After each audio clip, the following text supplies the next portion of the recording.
Hello and welcome back to the Lost Artistry Lash channel. My name's Caitlin and today I have such an exciting video coming to you. I have been wanting to create this lash set for so long, so I'm really excited to share all my tips and tricks on how to create this anime-inspired lash set with ease.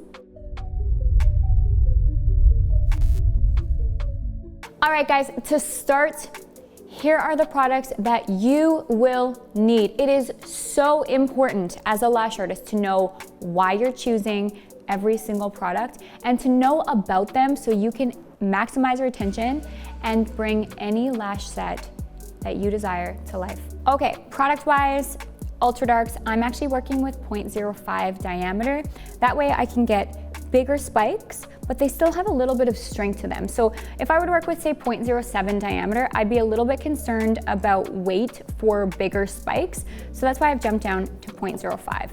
All the way down to 6 millimeters and up to 15 millimeters. I am gonna put it on my Lost Artistry lash tile so that I'm not constantly going back and forth between the boxes because that's not very efficient timing wise.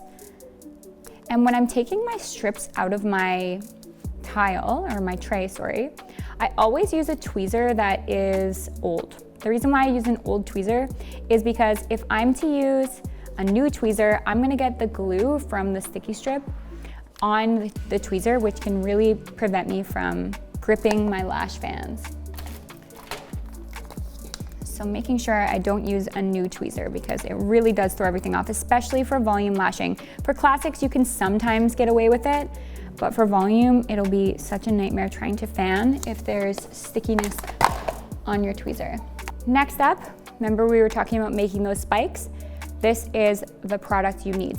Okay, so Foreplay product it's a really interesting product. So not only does it help release lashes from the strips so that you don't end up losing your base shape of any handmade volume fan, but also it can be used for wet lashing to create the most perfect spikes. We get this question all the time. It's like, yeah, cool, you made the tips of the lashes wet, but are they gonna stay like that between services? And the answer is yes, they will. So Foreplay is a very unique product in that it's not just like a primer.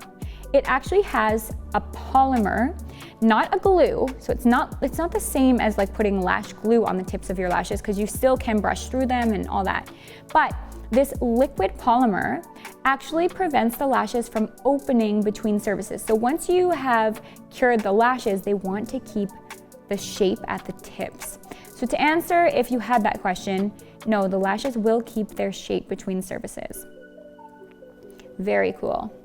And to show you just how effective Foreplay is when it comes to releasing lashes from the strip, I'm gonna just dot. You don't need a lot. So you just do a little tiny bit and it would just slightly lift the lashes off the strip so that you can easily pick it up. But if you push hard or you use too much, all the lashes will come off. So you wanna be careful. You don't wanna overuse the product, otherwise you won't have any lashes left on the strip. So it really is effective for both methods. It also helps combat fluctuations in humidity and temperature in your room, so your glue will work more consistently, which is nice. Glue-wise, also guys, can we talk about my nails? Someone's gonna comment about these nails at some point, so I may as well bring it up. It's been a long time, and I understand that they look really bad. So if you wanna comment, you can rate my beautiful nails from 1 to 10. But anyways, yes, my nails are really rough and it's okay. The lashes will not be. All right, so glue-wise, I'm working with Quickie adhesive. It's not just preference, guys. I'm working with this because I want the fans to keep their shape 100%. And with wet lashing, in order to get perfect spikes, you need a glue that's gonna cure pretty quick. So Quickie adhesive, 1 second, amazing. Okay, let's talk about tweezers. These are my weapons of choice today. I'm working with Lost Artistry. By the way, everything that I'm working with today is Lost Artistry. We are a lash brand and training institute. We're located in Canada, but we ship worldwide, particularly to the US and Australia. You don't get hit with customs or anything when we ship to you, so easy peasy, and you get your lashes super, super fast. Anyways, I'm working with Lost Artistry's microfiber slim boot. So look inside the tip here. See how it has like a serrated design inside of the tip? that makes it so that the lashes have no choice but to get stuck in between the head of the tweezer. So it has the most amazing sweet spot and really does help for volume fanning of any sort. And then Lost Artistry's Sunset Ultra. And I really like this one in conjunction with this little tiny guy right here.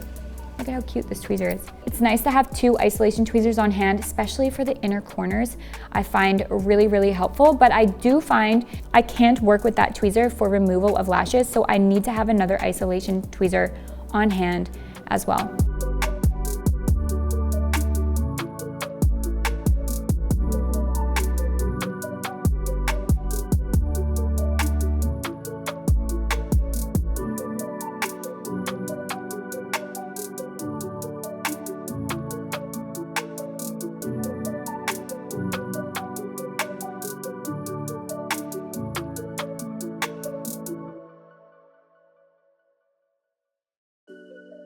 All right, so as you can see here, I have already planned out my mapping, but I'm just gonna run you through the flow. So if we look on my screen here, I'm gonna zoom in on my inspiration photo. I have already made lots of markings here. I'll erase some of those for you so we can kind of walk through this again.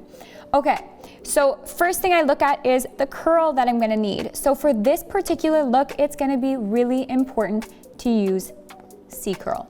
We don't want a lot of lift. It needs to be soft. So C-curl is a definite. Now let's look at the fan types that we're using.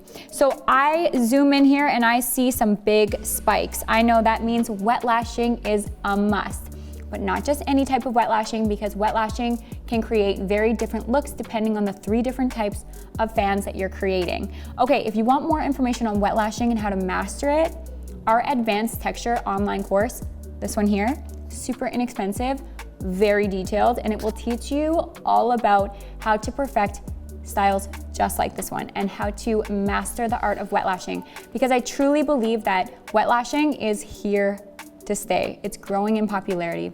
In fact, more of my clients now are coming in to get wet lashes than they are for standard volume, which is absolutely mind-boggling. If someone said that to me 3 years ago, I'd be like, you're crazy, but it's here.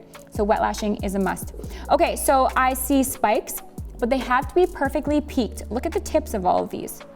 The most perfect peaks. So that says to me, I need to prepare the lash strip with Foreplay product. All right, next thing I'm looking at is the layering.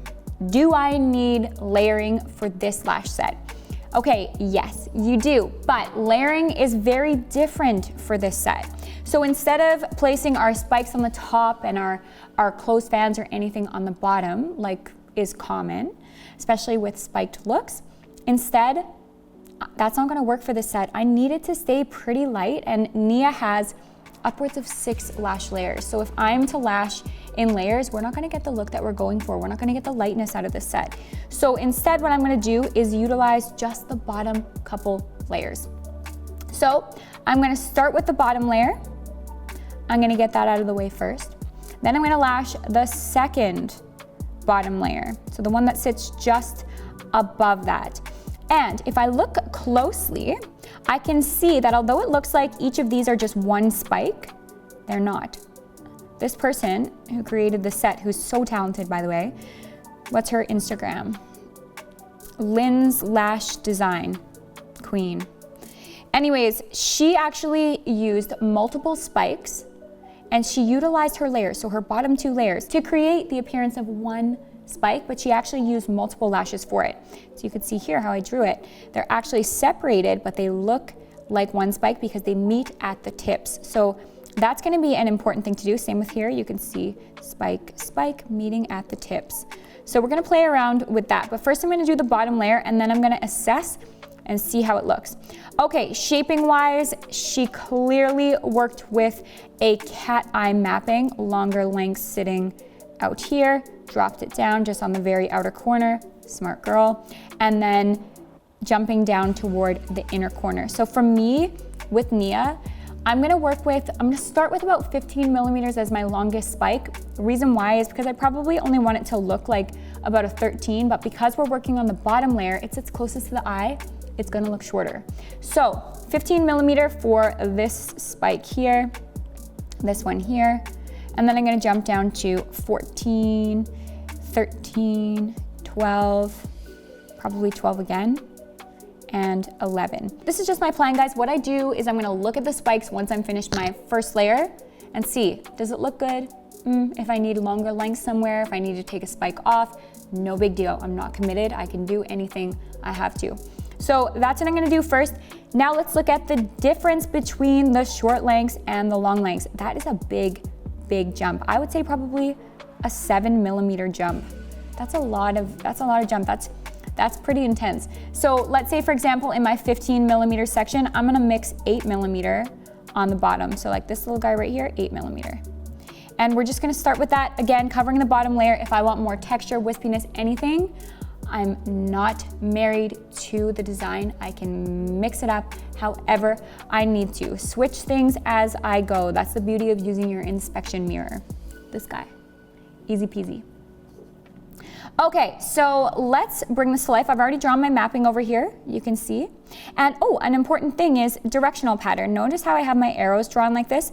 That's because when I look at this set, that's the directional pattern I see. You see this lash directs this way, this one up, and slightly out toward the corners. That's what I call a sunset shape, and it's gonna be important to keep that directional pattern in mind while I'm lashing.